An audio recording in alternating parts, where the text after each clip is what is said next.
débat avec vous. J'imagine que vous avez beaucoup de questions à poser. J'aimerais entendre votre expertise à vous en tant qu'avocate et vous, mesdames, en tant que psychologue, sur deux questions. Je vais faire deux questions en une et puis on essaiera de temps aussi pour revenir sur quelques questions d'actualité avec M. Jean tout à l'heure.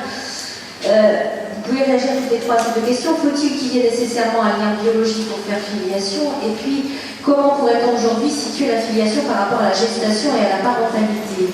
Pierre, peut-être. Je crois que j'ai déjà expliqué, il n'y a pas obligation par rapport au droit qu'il y ait un lien biologique pour faire filiation. L'adoption en est un exemple tout à fait. Quant à la gestation, on peut parler de la gestation pour autrui, qui est quelque chose qui est beaucoup dans l'air du temps, si je veux dire, puisque cette gestation pour autrui pose un problème actuellement en France, et elle a été tranchée de manière particulièrement radicale par les arrêts de la Cour de cassation. Donc il s'agit d'un père français, par rapport à la loi française, qui va demander à une mère, ce qu'on appelle couramment une mère porteuse, n'est-ce pas, d'avoir un enfant, ça se pratique à l'âge, etc. Et il y a eu des tentatives. Il y a d'abord la possibilité pour ce père de procéder à la reconnaissance de cet enfant, ce qui crée le lien de filiation du père avec l'enfant. La difficulté, c'est que lorsqu'il veut le réintroduire dans le système juridique et social français, il y a la problématique, puisque le droit français ne permet pas que cet enfant ait un acte d'état civil français. Il y a peut-être un acte d'état civil dans le pays où l'enfant est né.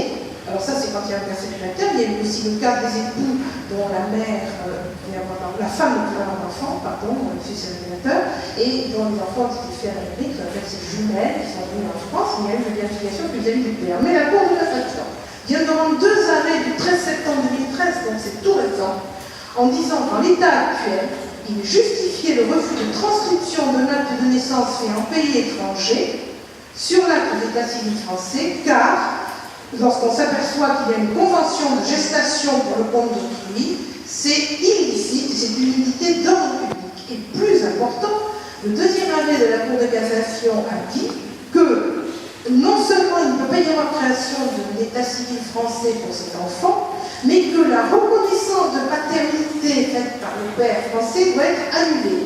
Or, on sait qu'il existe aussi la circulaire, on a entendu parler, dite circulaire Taubira, qui a permis à ces enfants qui étaient nés à l'étranger, au moins d'avoir un certificat de nationalité française. Ce qui fait que même s'ils n'ont pas un état civil, ça leur permettait de revenir sur le territoire français, à condition que l'état civil à l'étranger soit valablement établi. Or, la difficulté aujourd'hui, c'est que si la Cour de cassation continue à dire que les actes de reconnaissance du père sont annulés, il ne peut pas y avoir de certificat de nationalité française, puisqu'il n'y a pas de lien de filiation entre un père de nationalité française et son enfant. Donc vous voyez les difficultés qui sont générées aujourd'hui par cette gestation pour autrui par rapport au droit français, et j'en épiloguerai pas plus avant sur ce sujet extrêmement délicat. Merci. Mesdames, est-ce que vous voulez rajouter quelque chose? Vous voulez faire une note, Madame Dory, sur cette question? Je voulais dire effectivement, c'est que les filiations affectives instituées sont nécessaires et suffisantes à l'établissement des liens de parenté et de filiation. C'est-à-dire la filiation biologique, celle de la procréation, il y a une sorte qui favorise la représentation narcissique du lien, c'est-à-dire l'enfant comme partie de soi, tu es la chair de la chair, mais pourtant la filiation biologique ne peut à elle seule assurer une filiation psychique. Le lien biologique n'est ni nécessaire ni suffisant pour être parent.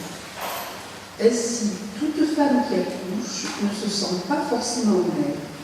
Elle peut être génitrice sans pour autant se sentir mère. La maternité adviendra ou non, se construira ou non. La mère doit reconnaître son enfant comme le sien et pour cela identifier cet enfant réel à celui qu'elle a porté dans son ventre. La naissance marque la perte de l'enfant narcissique imaginaire, celui dont on a parlé dans le roman Fontaine, et la rencontre avec l'enfant réel. Donc il y a un deuil à faire, si vous voulez, pour la mère, qui lui permet d'adopter cet enfant comme le sien. Et parfois, la mère se sent, pour des raisons personnelles, il y a son histoire, sa problématique, elle peut se sentir flouée, dépossédée, peu préparée et difficile travail d'adoption qu'elle doit fournir. Et d'autre part, ce travail, le père aussi doit l'accomplir. Ce qu'il faut retenir, c'est qu'à la naissance, la mère a adopté son enfant.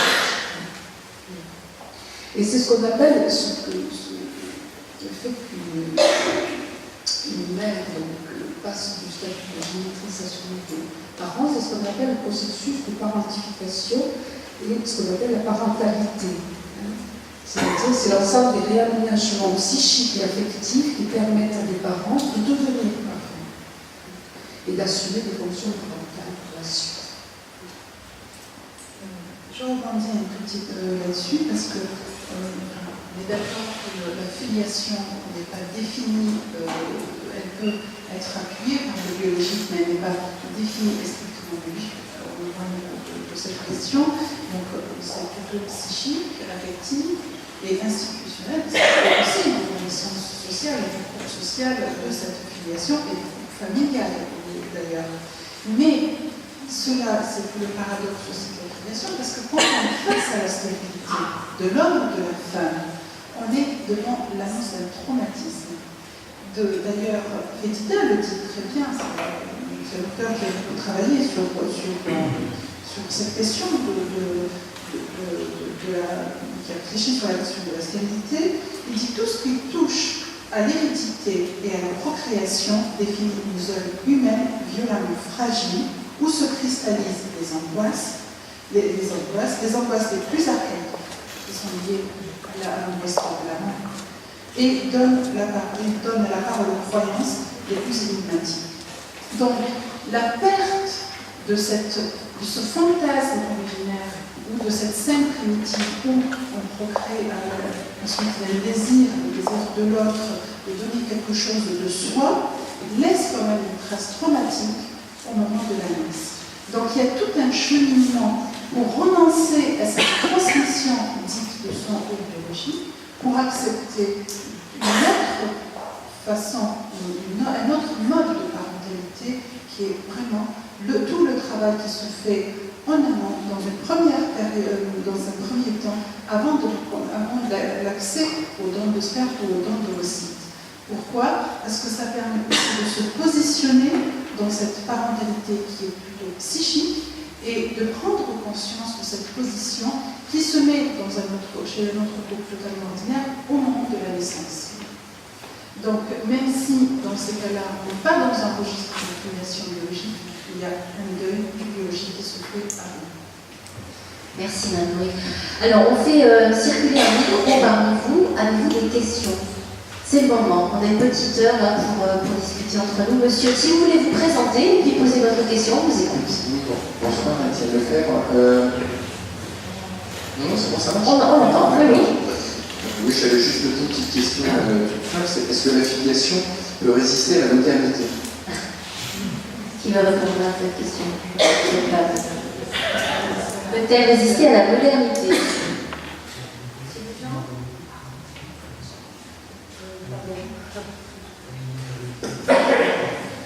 C'est une bonne question. Il est évident qu'elle est malmenée, je dirais, par la modernité. Quant à sa résistance, justement, je crois que la caractéristique de la résistance, c'est d'être à l'épreuve. Elle est mise à l'épreuve par la modernité. Autrement dit, si votre question me pose sur l'achèvement, est-ce que la filiation perdurera ? Point d'interrogation. Je dirais, on ne peut pas faire de prophétisme en la matière. Je crois que, alors j'ai évoqué Homère, à partir de là, il y a déjà une réflexion sur la filiation. Elle a, en prenant des formes différentes, elle s'est modifiée. On peut dire qu'elle a résisté jusqu'à présent. Donc, nous pouvons oser un espoir. Qui veut rajouter quelque chose, Monsieur Pujan? Je vais rajouter parce que c'est une vraie question. C'est une vraie question actuellement. On a beaucoup de débats dans nos sociétés, je dirais professionnelles, nos sociétés savantes, sur les nouvelles techniques, etc. Je vais prendre un exemple, pas économiser, mais je vais prendre un exemple très clair. Certains ont proposé qu'on congèle les ovocytes des femmes, donc jeunes, pour leur permettre de procréer quand elles auront le temps de procréer, et donc assurer le manque d'ovocytes, et on peut procréer ainsi après l'âge, je dirais, de procréer qui n'est pas défini, mais disons on pourrait procréer, une femme pourrait procréer à 45 ans, avec une efficacité relative. Alors, si vous voulez, c'est déplacé. Alors, j'ai entendu dans les débats, oui, mais ça se fait ailleurs, et la société le veut. Moi, j'ai un peu envie de me poser la question de savoir est-ce que la société le veut vraiment? Qui c'est qui l'a proposé en premier? Est-ce que c'est la société? Est-ce que c'est les femmes qui ont proposé? J'ai entendu tout le sujet, j'ai entendu que c'était la libération de la femme. Moi, je ne suis pas tellement dans cette perspective-là, parce que c'est une instrumentalisation du corps de la femme et une médicalisation de trans. Donc, et j'ai entendu des débats, effectivement, la société le veut, et donc, comme si le fait que la société le veuille, que certaines parties de la société le veuillent, supprime la discussion sur, vous avez dénommé la responsabilité. La responsabilité et le sens qu'on donne aux choses.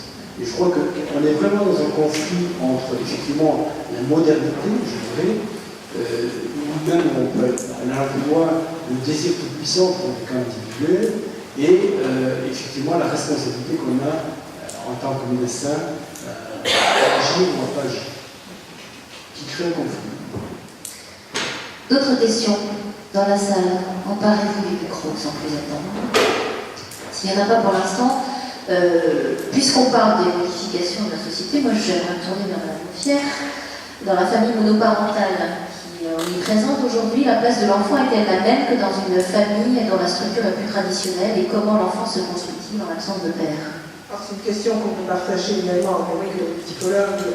Alors, d'abord, comprendre la notion de la famille monoparentale a évolué. On a parlé, vous vous en rappelez, si on remonte à pas très longtemps, on avait d'abord le vocable de ce qu'on appelle les filles-mères, on est passé de mère célibataire, maintenant on est passé à la famille monoparentale, qui d'ailleurs n'est pas exclusive des mères, puisqu'il peut y avoir des familles monoparentales avec un père. Bon, est-ce que la place de l'enfant est la même? Tout dépend de ce qu'on entend dans cette place de l'enfant. Sur un plan purement juridique, bien sûr qu'elle est la même. C'est l'enfant du père, c'est l'enfant de la mère, le lien de filiation est établi, l'autorité parentale, les responsabilités, tout en découle, les aliments, l'éducation, etc. Après, sur le plan de la relation dans les aspects économiques et financiers, ça reste un peu plus délicat. Parce que si c'est une famille monoparentale qui suit souvent une séparation de couple, on a toujours une difficulté, des conflits parentaux qui se créent sur les finances. Ce qu'on appelle couramment la contribution alimentaire, la pension alimentaire pour l'enfant. Et parfois, l'enfant qui est pris dans ces conflits, à ce moment-là, pas parfois, assez souvent. Là, évidemment, on peut penser à quelque chose qui peut être évident comme la question familiale. Bon, il est évident également que dans cette famille monoparentale, on peut se demander quelle est justement, et c'est là que je passerai la parole au psychologue, la place d'absence de notre parent, et est-ce que ce parent a une existence, comment l'autre d'ailleurs respecte-t-il l'existence de notre parent si on a un, dans l'hypothèse d'un couple séparé. Également, est-ce que c'est le même fonctionnement que dans une famille? Bon, je crois que là aussi, on est dans une évolution de nos sociétés qu'on ne peut pas nier. Ce que vous parliez au niveau de la modernité, eh bien, il est certain qu'il y a de plus en plus de familles qui sont avec des gens séparés, ou des familles qui n'ont pas d'autres parents, entre guillemets, et on est bien obligé de fonctionner avec, y compris d'ailleurs les enfants, et ils peuvent parfois être entourés de beaucoup de soins et beaucoup d'intérêt, et c'est pas du tout parce qu'il n'y a pas un autre parent que celui qui est là ne remplit pas une fonction aussi complète que possible. Mesdames, complétez. Oui, alors, famille monoparentale, qu'est-ce qu'on appelle famille monoparentale? Bon, le père, est-ce que le père est connu, pas connu? Est-ce qu'il y a un lien avec l'enfant? Est-ce que... Oui, je sais pas trop ce qu'on appelle famille monoparentale. Il s'agit peut-être de le préciser. Je vais répondre en si, excusez-moi, mais tout dépend aussi du père que la mère a dans la tête. C'est-à-dire, c'est toujours la difficulté. Vous allez pouvoir articuler, si vous voulez, la réalité avec le fantasme. Je pense avoir essayé de vous dire comment, effectivement, les processus psychiques sont importants. C'est-à-dire que ce qui est important pour l'enfant, c'est que la mère ait un père dans la tête et qu'elle puisse se référer à ce père.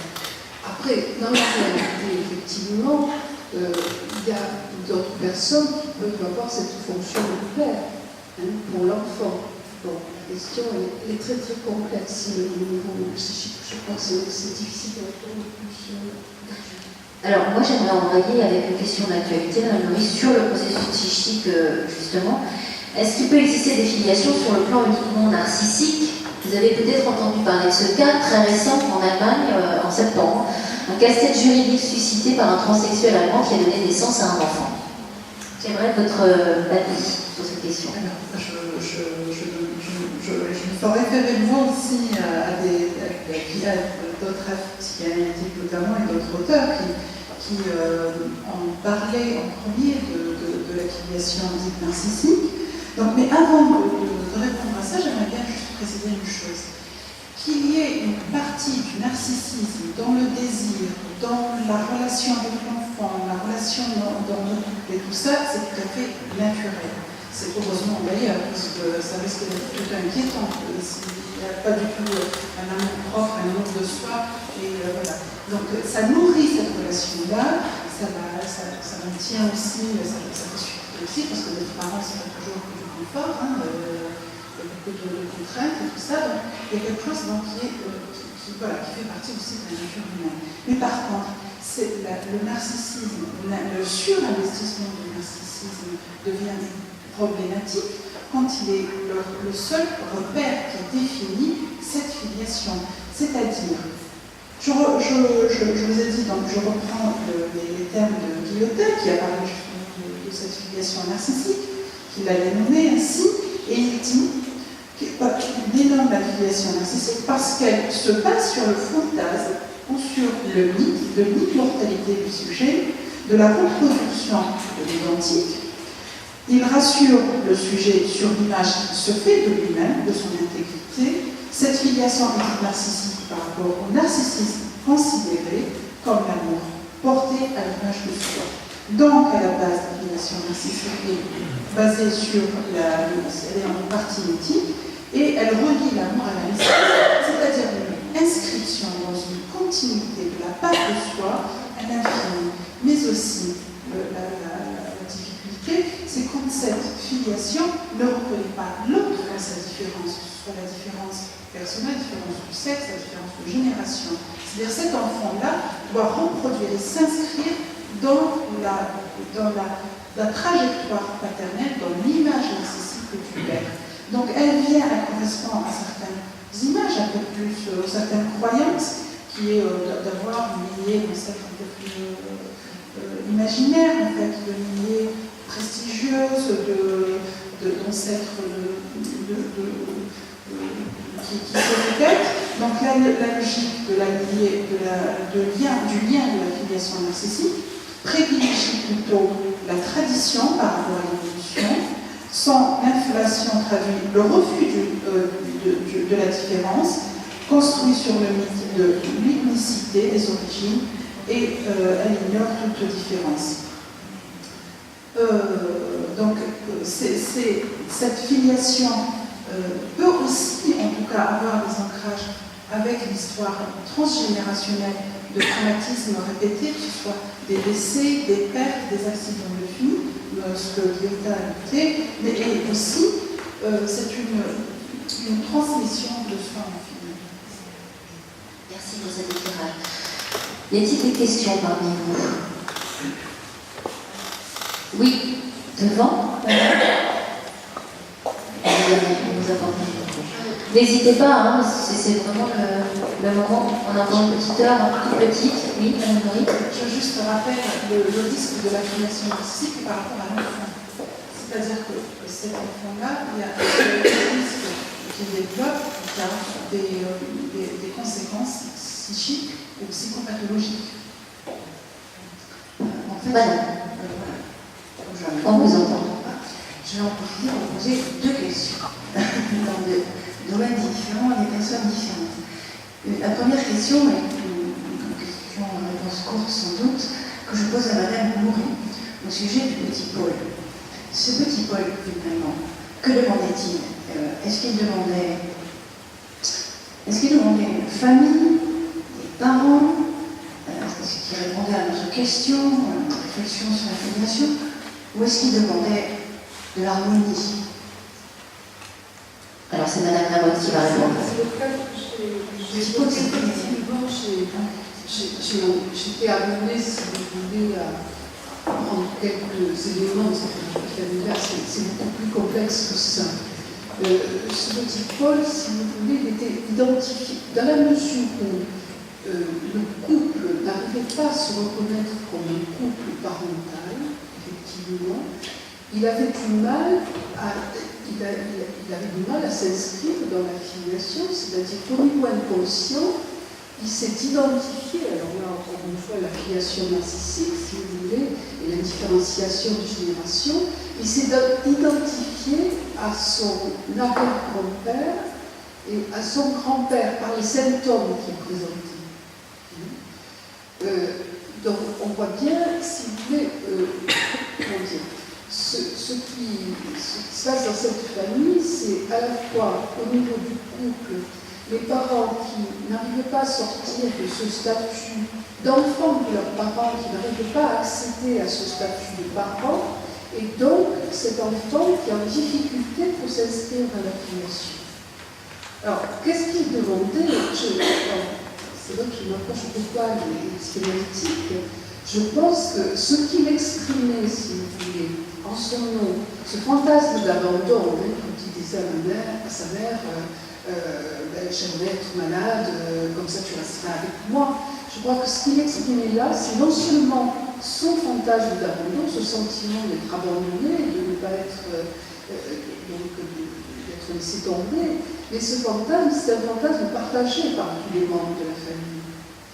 D'ailleurs, le couple, si vous voulez, s'est constitué sur ce mode-là, au niveau inconscient émotionnel, sur ce mode de parent-enfant. Donc, à partir de là, il n'y avait pas de place pour l'enfant. Mais, donc là, dans cette famille, il y a quelque chose de traumatique dans l'histoire des secrets. Enfin, il y a eu des secrets qui ont été révélés comme ça dans la thérapie familiale, qui a permis une différenciation des générations.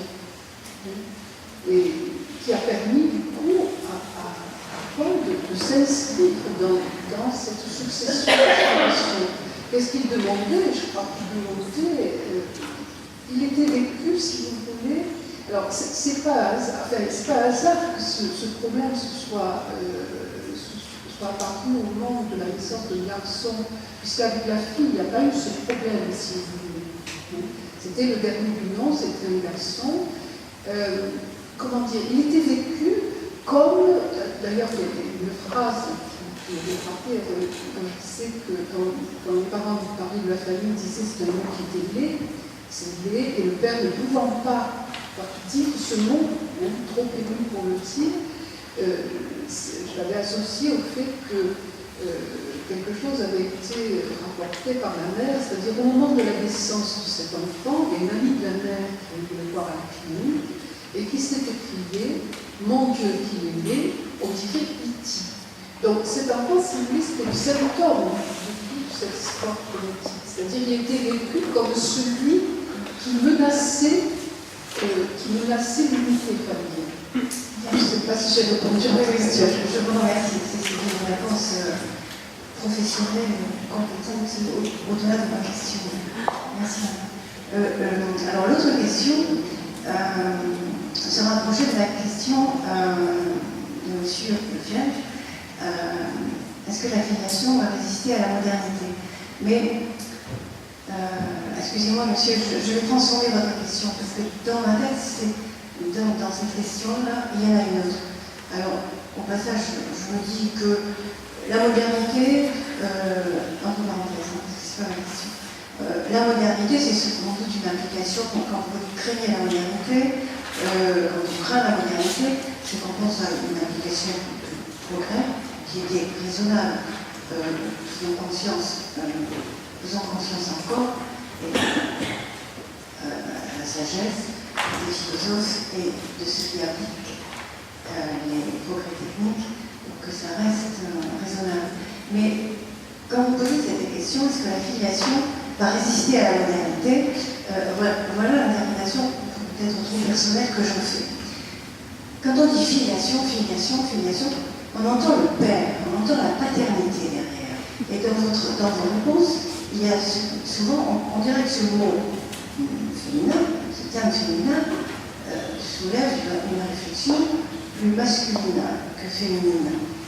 Et donc dans cette question, est-ce que la filiation va résister à la modernité? Effectivement, interprété comme cela, ce terme ne s'adapte plus à l'époque. Pour le droit, oui. Pour les références au texte réglementaire, oui, on comprend, on a bien compris l'exposé de Maître Fier. Mais dans la réflexion,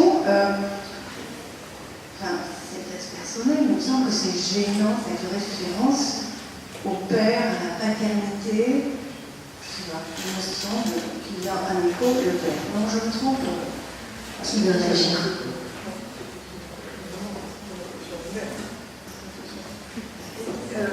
Moi, j'aurais plutôt une sensation contraire, parce qu'il est évident que l'importance qui a été donnée à la possibilité pour la femme de créer une filiation a un petit peu changé la donne de manière importante. D'abord, premièrement, je vous apprends rien en sachant que maintenant la femme peut avoir un enfant quand elle veut, qui permettent de ne pas, comme on disait à l'époque, tomber enceinte. J'ai toujours trouvé cette expression assez amusante d'ailleurs, mais quand j'étais enfant, je ne voyais pas le lien entre avoir un enfant et tomber. Peut-être qu'il y a maintenant une psychanalytique qui m'a échappé. Et en plus, la femme, ensuite, on a eu les lois sur l'avortement qui ont permis à la femme en fait, de disposer de conserver un enfant ou pas. On a maintenant, justement, avec les réformes, les textes juridiques, la possibilité pour la femme, comme je l'ai dit, d'écarter une paternité d'un mari dont elle ne veut pas. On a la possibilité pour la femme d'accoucher avec les principes de l'accouchement sous X, et dans la mesure où elle ne prévient pas le père de l'endroit de la naissance, le père ne pourra pas intervenir. C'est la fameuse affaire Benjamin dont on a beaucoup parlé, où le père a fait une reconnaissance de l'enfant qui a quand même été adopté par cette pupille de l'État avec tout le contentieux qui s'en suivi. On a même encore la possibilité, bien sûr, pour la mère qui va tout simplement accoucher sans dire où elle accouche et où elle va. Et le père, même s'il a fait une reconnaissance au niveau d'état civil, une reconnaissance avant la naissance de l'enfant qui est possible, si on ne fait pas le lien entre cette reconnaissance et la connaissance de l'enfant et l'endroit où il est né, eh bien, il n'y aura pas de père et la mentionné biologique.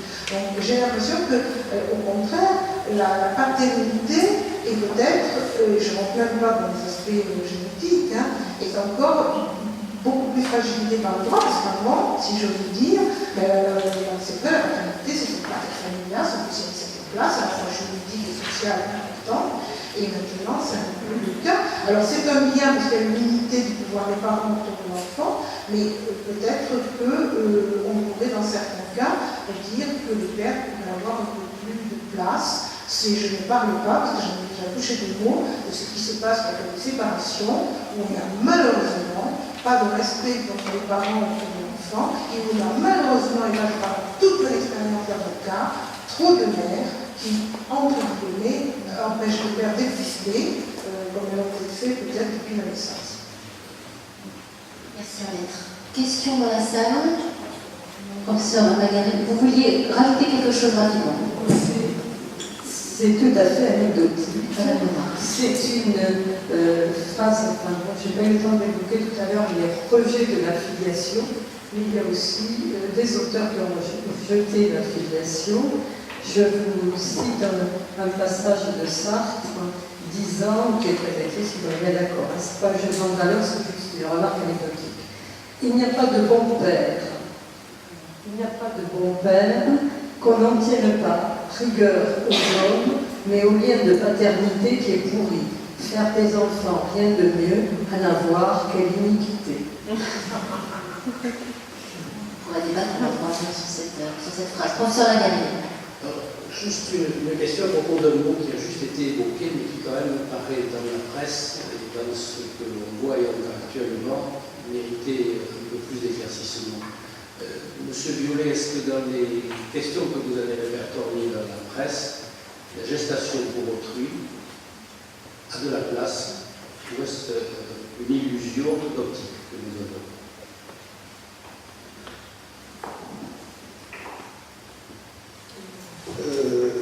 Dans la presse, objectivement, et auprès des publics que j'ai sondés, entre guillemets, c'est très marginal.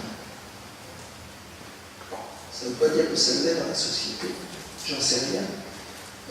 Notamment à travers un certain nombre de publics d'étudiants en formation paramédicale. Non, ce n'est pas des questions qui reviennent. Dans la presse, non. Enfin, il y a même Lavaux, je vois, qui, chez les élèves sages-femmes, je veux dire, la question n'est pas revenue. Et je veux dire, les articles qu'on trouve dans la presse sont des articles qui relèvent du sensationnel, la plupart du temps. Savoir ce qu'il y a derrière, moi j'ai envie de dire quelque chose. J'ai envie de dire que la question de la filiation me fait penser à la question de la maladie d'Alzheimer. Aujourd'hui, quand une personne présente des troubles psychiques, tout le monde dit c'est un Alzheimer. Il n'y a plus que l'Alzheimer. Aujourd'hui, on a l'impression que la filiation est réduite aux situations marginales de filiation. Mais sur le plan de la connaissance générale des conditions de la filiation, je veux dire, les questions ne se posent même pas chez les étudiants. Donc on est obligé de travailler sur du sensationnel pour savoir ce qui se passe vraiment. Ou alors on est obligé de faire un rappel du droit, un rappel des connaissances biologiques, des connaissances anthropologiques. On ne peut pas aller plus loin.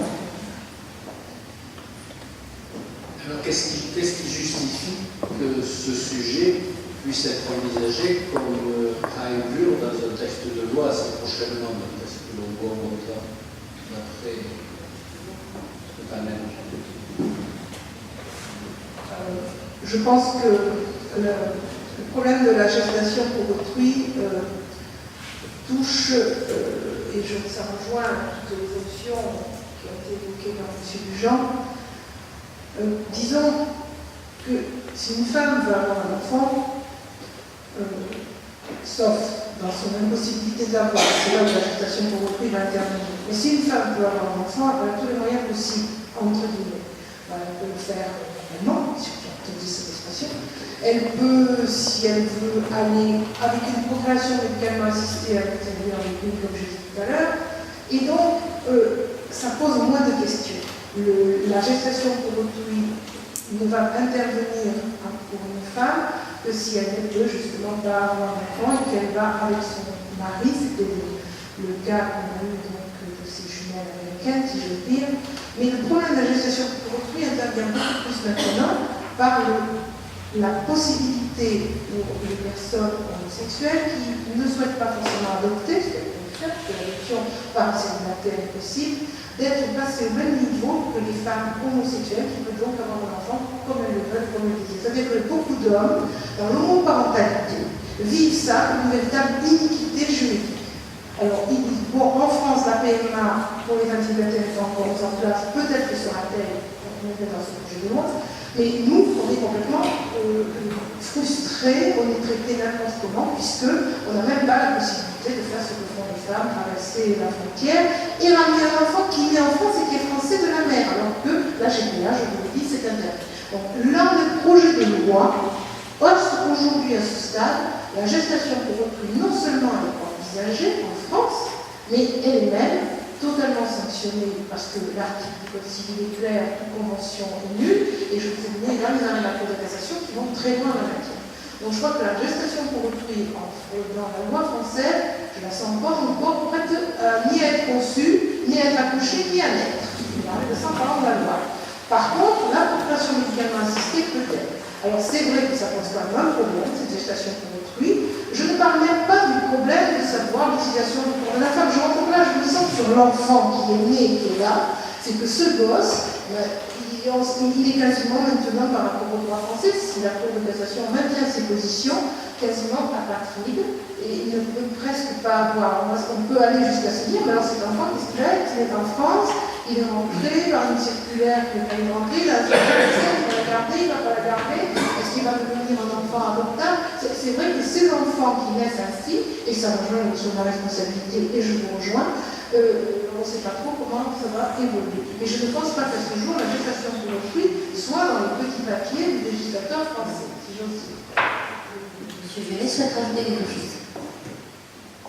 Oui, par rapport à la question de M. Lagaré, il y a quand même un point commun sur tous les articles qui sont actuellement publiés dans la presse sur la GPA, c'est le rapport de vente. C'est-à-dire que les articles sur la gestation pour autrui font tous état d'un financement, d'un échange d'argent. Il y en a un récemment qui a été écrit justement par une journaliste espagnole qui, dans le sud de l'Espagne, est dans des conditions absolument devenues dramatiques pour elle, qui je vends mes oreilles pour payer mon loyer. On trouve toujours quelque chose qui est de l'ordre de la marchandisation. Et ça me renvoie à une question que j'ai récupérée auprès d'un élève qui demande: doit-on considérer que c'est un don, une vente ou un prêt qui permet au donneur d'avoir un lien de filiation avec l'enfant? Elle m'a paru un peu tordue la question au départ, mais à la relière, je ne la trouve pas si tordue que ça. Doit-on considérer que c'est un don, une vente ou un prêt qui permet au donneur d'avoir un lien de filiation? C'est le problème du don, de l'anonymat, etc. On a toujours une question d'argent. Oui, sauf qu'il n'est pas possible, quel que ce soit une vente, un don, tout ce que vous voulez, il ne peut pas y avoir dans le donneur la possibilité de faire établir le donneur, je parle de procréation médicalement assistée d'une femme qui a un enfant dans ce pays-là, de faire établir sa filiation. C'est interdit, pas possible. L'article 16 du Code civil, aucune information permettant à la fois d'identifier celui qui a fait don d'un élément ou d'autre de son corps et celui qui l'a reçu ne peut être divulgué. Le donneur ne peut connaître l'identité du receveur, ni le receveur celle du donneur. Donc il n'y a pas de possibilité pour d'établir un lien de filiation en la matière. Alors après, on peut se demander d'un lien de notre type, on peut rentrer dans tout ce qu'on veut, mais ce n'est pas possible par rapport au texte actuellement en France. Alors c'est vrai que je suis là avec la sanction du droit, avec la rigidité du droit, rigidité d'ailleurs dans laquelle je ne m'associe pas souvent, puisque je parfois fait évoluer personnellement, mais il faut partir toujours du principe qu'on est dans une société aujourd'hui en France, où on a ce qu'on appelle un code civil, et que, des codes sanitaires et sociaux, et qu'on s'y réfère, et que tant qu'il n'évolue pas, comme ils viennent d'évoluer par exemple la loi 17 2013 sur le mariage, eh bien, on s'y réfère pour certains paramètres.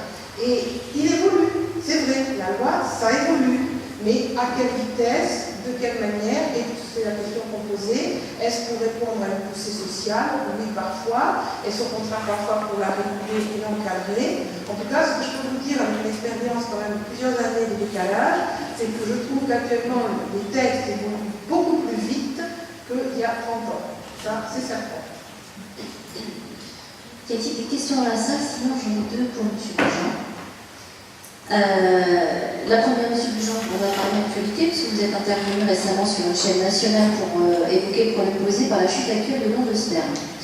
Est-ce que vous pensez que les débats qui portent actuellement sur les nouveaux modes de filiation jouent un rôle sur cette raréfaction des donneurs? Juste sur la question précédente, sur le donneur, je n'ai pas très bien compris non plus quelle est la perception qu'il avait. Est-ce qu'il pense que les donneurs cherchent une filiation? Je retournerai la question comme ça. Alors, pour interroger les donneurs et voir les donneurs régulièrement, et puis les enquêtes qu'on a fait chez les donneurs, la majorité, il y a eu des études il y a pas très longtemps sur un certain nombre de donneurs, la majorité des donneurs ne sont pas dans la recherche d'une filiation.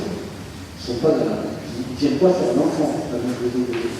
Donc je crois que, c'est pour ça, la question me paraît un peu bizarre, la question.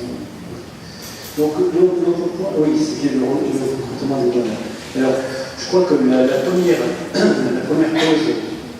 première cause de chute du don, c'est le manque d'information.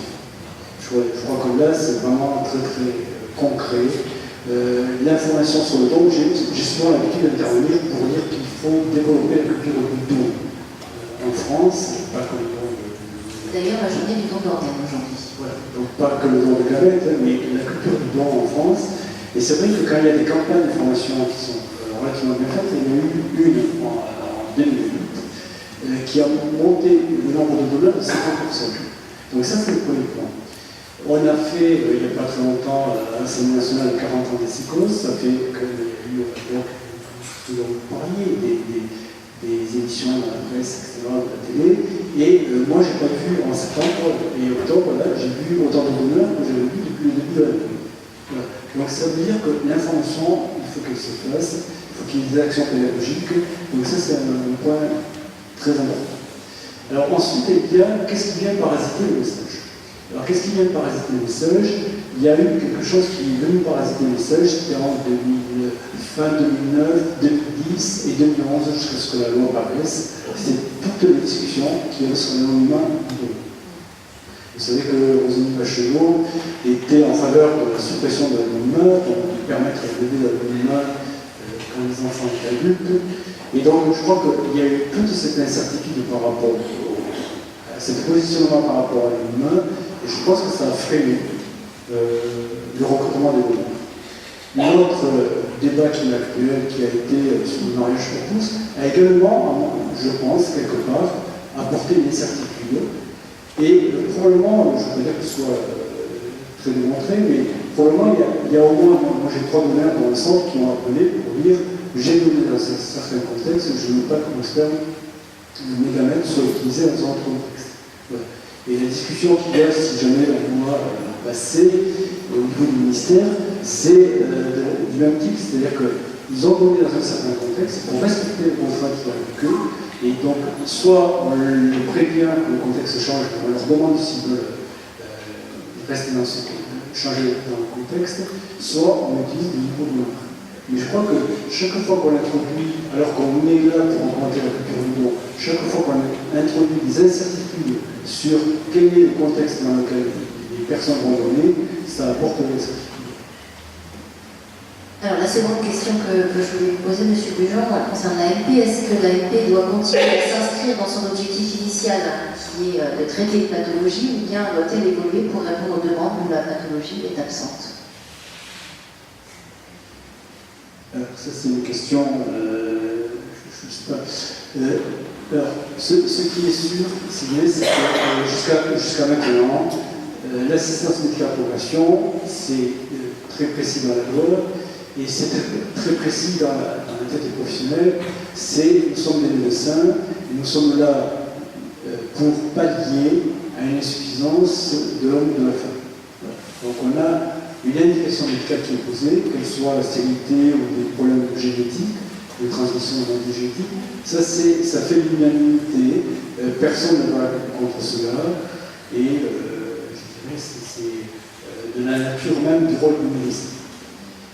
Alors, si on aborde, puisque la question qui se tombe là, c'est la question pour convenance personnelle, qui est souvent appelée pour convenance personnelle, c'est l'AMP pour les personnes célibataires, les femmes et les hommes, à la limite, avec la gestation de retraite, si on pousse loin, le raisonnement, c'est l'AMP pour le couple de même sexe, ou c'est, ce que je disais tout à l'heure, une écongélation d'ovocytes pour convenance personnelle, du spermatozoïde pour convenance personnelle.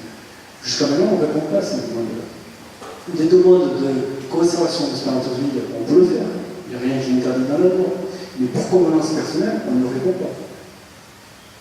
Donc, Si vous voulez, je crois que le débat qu'il va y avoir, et je pense que c'est en 2014, d'ici la fin de l'année, hein, que le CCNE se prononcera, je pense que le débat qu'il va y avoir risque de perturber un peu les professionnels.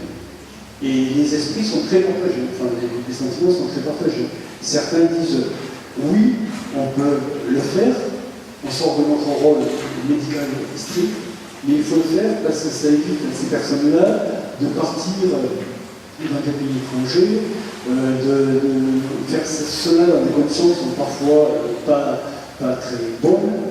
Et d'autres disent, moi, c'est pas mon rôle de médecin d'intervenir. Donc voilà, donc, le débat il est présent. Mettre fier, ces questions devront se poser. On va y arriver. Ce qui est très amusant, c'est de constater que on renvoie au final, c'est un peu normal, parce qu'il est là pour ça, d'une certaine façon, on renvoie au législateur.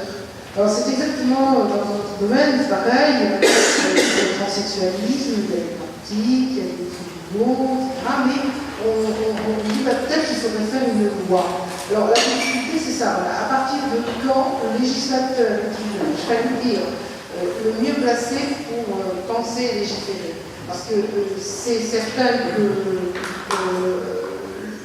les parlementaires, les textes, les projets de loi, bon, au stade où on en est aujourd'hui de notre évolution, ils sont sous-tendus par des rapports, par des aides, par des avis, parce qu'on ne peut pas considérer, comme on pouvait penser au début, qu'on fasse un texte de loi dans des parties aussi pointues, aussi spécifiques. Et c'est vrai que c'est pas évident, mais on renvoie au législateur. Lequel législateur, quand il a fait sa loi, la renvoie au magistrat pour l'interpréter. Vous voyez, on peut tourner en rond pendant longtemps dans ce contexte, et aux avocats pour plaider une partie d'un côté ou de l'autre, et la faire évoluer. Tout ça tourne toujours autour de l'humain, et on peut se demander, à un moment donné, quelle va être la filiation du code civil. Merci, maître. Des questions? Toujours pas, mais moi j'en ai, parce que je suis curieuse, c'est mon métier. Madame Nourri, je me tourne vers vous parce que vous êtes coordinatrice d'une étude qui est actuellement menée à Toulouse, qui s'appelle l'étude Paterne. J'aimerais que vous nous en disiez un mot, s'il vous plaît. Alors justement, cette étude a pour but de questionner la filiation paternelle chez les couples qui ont connu une stérilité d'origine masculine, essentiellement. Donc, c'est une étude qui englobe deux groupes de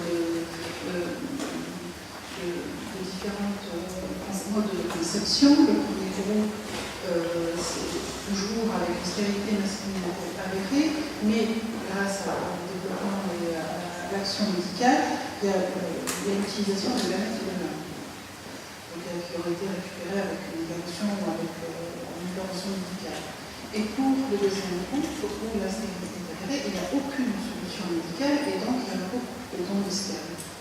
Donc la question était, selon l'utilisation pas, on revient souvent à la question de l'utilisation biologique, on dit qu'est-ce qui fait d'un parent et qu'est-ce qui fait cette filiation-là. Donc c'est cette question-là qui se pose dans notre étude. Pour l'instant, cette étude est en cours, on finit avec les derniers recrutements. Donc d'ici la fin de l'année, normalement, on aura des premiers résultats. Monsieur Jean, vous menez cette étude aussi. Vous êtes concerné. Vous voulez rajouter quelque chose? Toute l'équipe est concernée, mais c'est l'objectif qui mène à l'étude. Je crois que la définition, c'est vraiment, on est face à une stérilité masculine très importante, et on procrée soit avec ses spermatozoïdes, soit avec des spermatozoïdes de l'homme. Et donc la comparaison, c'est la dynamique familiale.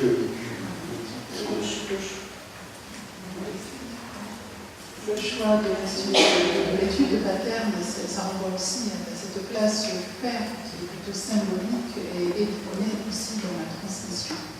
La transmission non seulement du père, mais de la mère aussi.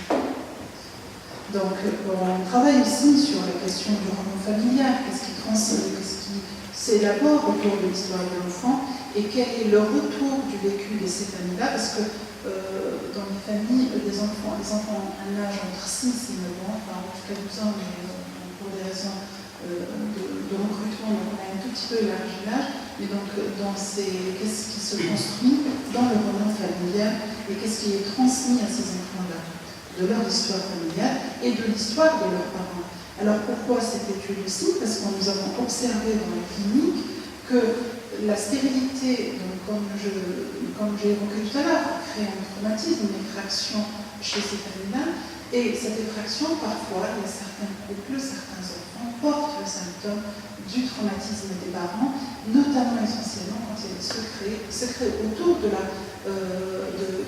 mode de la conception de l'enfant. Donc il y a un mode défensif qui se met en place par les parents, où il y a une forme du déni de ce passage-là de la procréation, parce qu'il y a une souffrance énorme, parce que peut-être le don n'a pas été totalement élaboré, et parce que la construction de ce roman familial reste entravée par un non-dit. Donc, est-ce que dans ce cas-là, la filiation peut être constituée ou pas, et sur quel mode aussi? Donc, il y a toutes ces questions-là qui sont posées par l'étude. Alors, il nous reste un petit quart d'heure.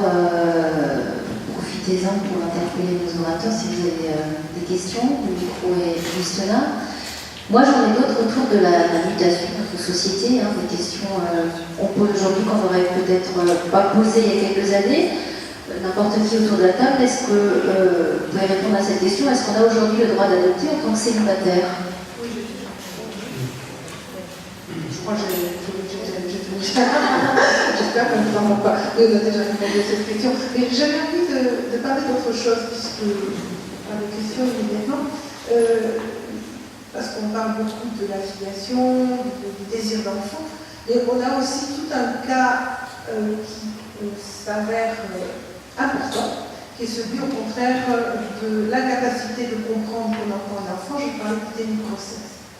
Et c'est une situation également qui s'avère de plus en plus révélatrice. Alors sans aller jusqu'aux aspects totalement justement dramatiques et médiatiques des enfants entre guillemets congelés, il est certain que cette situation de déni de grossesse interroge beaucoup, à savoir que les femmes qui sont dans cette situation-là arrivent à ne vraiment absolument pas réaliser qu'elles sont enceintes. Quel que soit le milieu social, qu'elle soit jeune ou pas jeune, enfin je veux dire 20 ans, 35 ou 40 ans, et il y a eu énormément d'exemples, il y a eu à Toulouse d'ailleurs en 2008, le premier congrès sur le déni de grossesse qui a été organisé ici à la faculté par le docteur Félix Navarro qui s'est spécialisé dans cette approche. Et c'est aussi très important de voir à quel point le corps ne pas comprendre que pour la mère, qu'elle porte l'enfant, ça va jusqu'au fait même que l'enfant ne se développe pas du tout comme une femme enceinte en s'arrondissant, mais presque longitudinalement, et que cela amène bien sûr des réactions au moment où cet enfant naît, parce qu'il naît, alors je dispense de la façon dont ça peut se passer, avec des rejets complets de cette chose. C'est souvent ce que les femmes, c'est même pas les mères, à ce moment-là, elles n'ont pas cette impression d'être mère.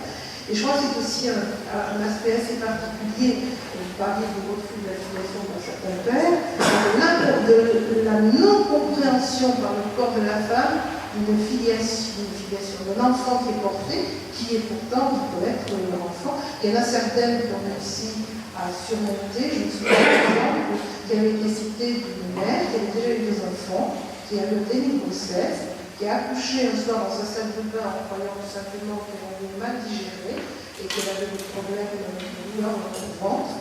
L'enfant est né. Elle a cru, souvent d'ailleurs ces enfants sont vraiment éloignés, parce que ça entraîne une pénale. Elle a cru que l'enfant était mort. Elle l'a enveloppé dans une serviette. Elle l'a même, a-t-elle raconté, baptisé. Et elle l'a mis dans la poubelle. Et c'est à 2h du matin qu'un voisin, c'était dans un immeuble qui est rentré, a entendu l'enfant pleurer dans la poubelle, en vagine, qui a récupéré cet enfant, qui a été sauvé, et qui ensuite est revenu dans la famille, et elle a pu investir cet enfant. Voilà, je voulais vous donner aussi cet aspect-là, parce qu'on ne pousse pas, mais il existe. J'ai fait d'ailleurs une émission avec le docteur Félix Navarro sur le déni de grossesse il y a 2 ans, effectivement. Vous voulez rajouter quelque chose? Alors, c'est vrai qu'on est face à une problématique et on voit aussi ce qu'on disait quelque part, ce n'est pas la gestation qui fait du mère-mère, c'est tout le reste.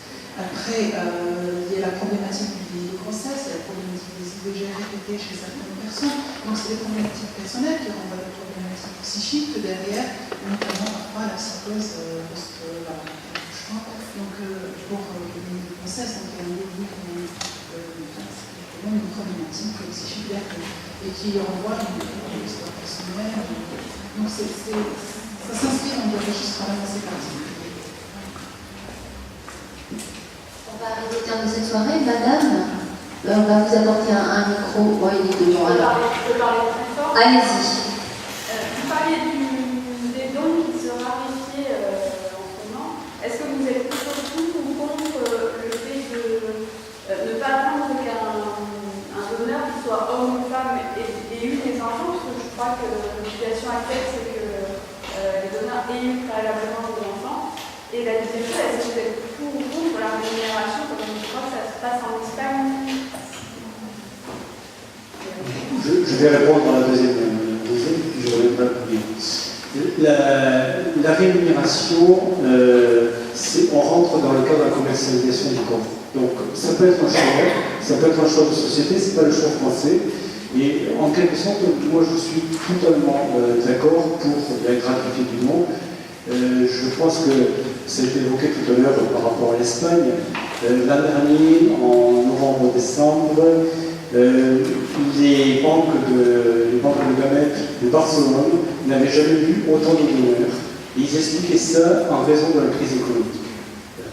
Et donc, ils expliquaient ça en raison de la crise économique, et ils étaient même à se poser la question de savoir s'il ne fallait pas diminuer la rémunération des donneurs et des donneuses. Donc, vous voyez, on passe. Alors, ça se fait dans plein de pays. Ça se fait dans plein de pays, mais on est dans un système marchand. On est dans un système marchand, et dès lors qu'on est dans un système marchand, on peut aussi dire je veux des donneurs aux États-Unis plus nouvelles. Je veux, là, actuellement, il y a des banques aux États-Unis qui proposent des sosies, je trouve, des sosies des grands acteurs. Donc, ils ont des donneurs qui sont les sosies des grands acteurs. Enfin, bon, voilà, donc, je ne vais pas m'étendre là-dessus. Je pense que la France a un certain nombre de règles éthiques, de règles légales, qui, moi, sont assez satisfaisantes. Alors, c'est pas sans inconvénient, c'est pas sans inconvénient, parce que on paierait les donneuses de sites, on aurait davantage de donneuses. Mais je ne pense pas que ce soit une donneuse ce sera toujours une partie de la population. Quand mes collègues de Barcelone me disent une donneuse, je lui donne 1 000 €, je l'indemnise, je ne la rémunère pas, je dis Oriol, 1 000 € pour quelqu'un qui n'a pas de travail, qui est jeune, etc., ça représente 2 mois de salaire. Voilà. Donc c'est juste pour répondre à la deuxième.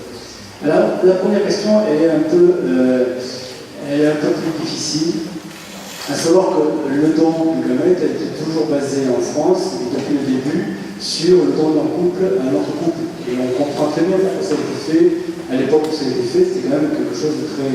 L'organisation du don en soi, ça se faisait de manière clandestine. L'organisation dans une institution était quand même quelque chose de nouveau. Et la loi est arrivée 20 ans après, en 1994. Et même en 2004, on a entendu des mots à l'Assemblée nationale qui n'étaient pas fort sympathiques pour les couples qui faisaient le choix de procréer. Donc l'idée c'était le don d'un couple à un couple. Après, le don d'un homme ou d'une femme séparée peut être possible, donc à condition qu'il ait fait un enfant. Alors la discussion actuelle sur est-ce qu'il faut avoir un enfant ou pas avoir un enfant est peut-être, je veux dire, très débattue, et la loi de 2011 prévoit dans ses articles qu'un homme ou une femme qui n'a pas d'enfant peut donner, et alors le législateur, sous la pression de certains, a mis cette petite phrase qui est rajoutée, c'est-à-dire qu'on va lui proposer de conserver les gamètes pour son usage personnel. Et donc, ce qui fait que depuis 2 ans et demi, le décret n'est pas sorti. Et donc, je ne suis pas sûr qu'il sorte rapidement, enfin, peut-être que je vais me tromper, mais disons qu'il y a un certain nombre d'éléments qui sont autour de ça. Pourquoi? Parce que si on conserve des gamètes pour la donneuse, pour le donneur, c'est un échange. C'est un échange. Ça peut être perçu comme un échange du don. Et voilà. Vous donnez, mais en même temps, on va vous conserver des gamètes. Quelle est la proportion qu'on va avoir qui va venir d'eux? Est-ce que c'est des gens qui vont donner dans le cadre de l'altruisme ou de la solidarité actuelle, ou est-ce que c'est des gens qui vont vouloir conserver pour eux? Ça, c'est la première question. Ensuite, la deuxième question, c'est que ça diminue, pas pour le sperme, mais pour le ovocyte, ça diminue les capacités du nombre d'ovocytes. Parce que les ovocytes, on ne peut pas en faire des centaines. Et la troisième question, et c'est là où je pense que le décret demain sortira, c'est que lorsque ce décret sortira, tout de suite, vous aurez les gens qui plaident pour la conservation des ovocytes, que j'appelle moi pour toutes, qui sont un jeu de mots, parce que ça n'a rien à voir avec les couples de même sexe, mais la conservation des ovocytes pour toutes, qui diront, mais regardez, vous permettez ça à la donneuse, pourquoi moi je ne peux pas? Vous voyez, c'est compliqué. Et par ailleurs, est-ce qu'on peut donner vraiment ces gamètes sans avoir expérimenté le fait qu'il fonctionne, mais le fait d'être parent? C'est une question, moi je n'ai pas la réponse. Question reste entière. Y a-t-il d'autres questions? Sinon, on va conclure cette soirée. Moi, j'aimerais vous remercier tous de votre attention et de votre participation. J'aimerais remercier surtout l'ensemble de tous nos orateurs pour la grande qualité, je pense que vous serez d'accord avec moi, de leur exposé ce soir. Et puis remercier encore une fois les personnes qui ont permis que cette soirée s'organise, comme Professeur Marguerite, Madame Dupré-Godin et puis Patrick Velay. Personnellement, j'ai appris beaucoup de choses, j'espère, et je n'en doute pas que vous aussi. Et puis peut-être rendez-vous pour une autre soirée de ce type dans quelques semaines ou dans quelques mois. En tous les cas, je vous souhaite une excellente fin de soirée à tous.